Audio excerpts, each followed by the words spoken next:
जय श्री हरि। पूज्य गुरुदेव के चरणों में बारंबार प्रणाम। क्या आप स्वर्ग प्राप्त करना चाहते हैं? क्या आप स्वर्ग जाना चाहते हैं? क्या आपकी कामना है आपको स्वर्ग की प्राप्ति हो? आइए जानते हैं किसे स्वर्ग मिलता है, कौन जीव स्वर्ग का अधिकारी है, किस कर्तव्य को, किस कार्य को करने से जीव को स्वर्ग की प्राप्ति होती है। ये कथा, ये दृष्टांत जो आज आप सबके सम्मुख प्रस्तुत है, 3 कथानकों के माध्यम से पूर्णतया ये बतलाने का प्रयास करेगा, स्पष्ट कर देगा कि जीव को स्वर्ग की प्राप्ति कब होती है। आइए श्रवण करते हैं। एक समय की बात है, एक व्यक्ति की मृत्यु हो गई। यमराज के दूत उसे पकड़कर धर्मराज के सम्मुख ले आए और कहने लगे, महाराज, ये बड़ा धर्मात्मा है, महात्मा पुरुष है। भरी युवावस्था में अपने माता पिता, स्त्री बच्चों को छोड़कर जंगल में चला गया, घोर तप किया इसने। जैसे ही यमराज ने यह बात सुनी, विचार किया और बोला, कर्तव्यों को त्याग कर कोई व्यक्ति धर्मात्मा कैसे बन सकता है भाई? परिवार के लोगों के साथ विश्वासघात करके इसने बड़ा अधर्म कमाया। ऐसा भजन किस काम का जो कर्तव्यों को भुला दे? इसे पुनः धरती पर भेजो, कर्तव्य पालन के साथ भजन का आदेश दो इसे, तभी इसे स्वर्ग में स्थान मिल सकता है। विचारणीय विषय। कर्तव्यों का पालन धर्म के साथ आवश्यक है, तभी जीव स्वर्ग का अधिकारी बनता है।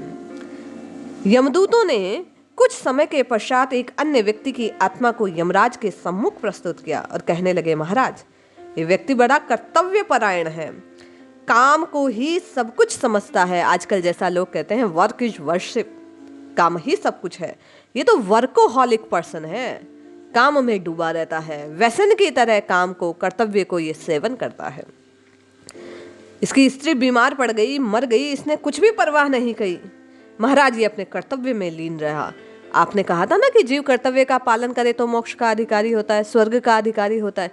ये पूर्णतया जीव कर्तव्य करता रहा तो क्या इसे स्वर्ग मिलेगा? यमराज के दूतों ने यमराज से कहा।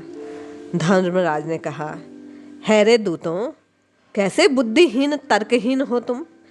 जो व्यक्ति हृदयहीन हो, क्या उसे स्वर्ग मिल सकता है?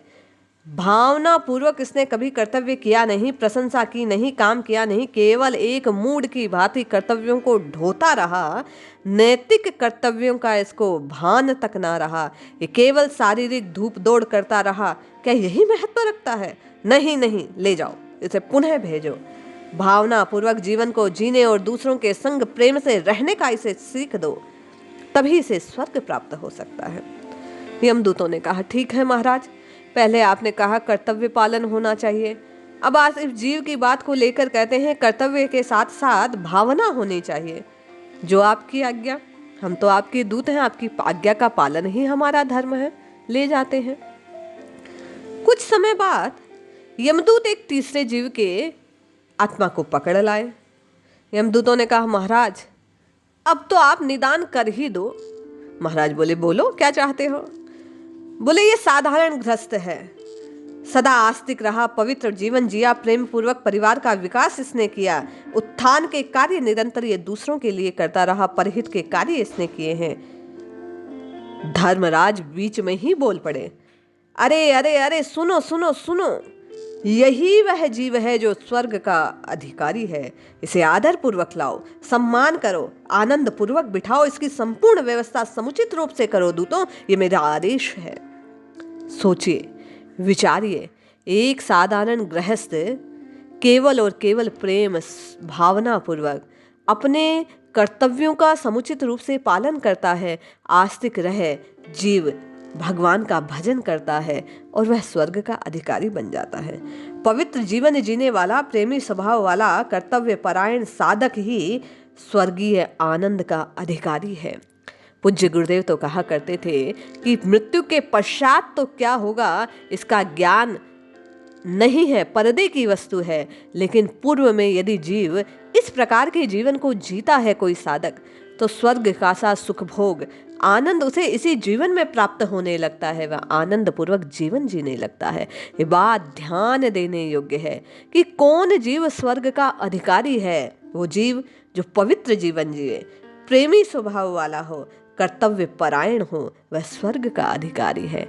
आप और हम इस दृष्टांत को श्रवण करके जीवन में ये निश्चित करें, संकल्प लें कि आज और अभी इसी वक्त से हमारे हृदय में कर्तव्यों का स्थान उच्च होगा। प्रेम पूर्वक जीवन का निर्वाह करेंगे।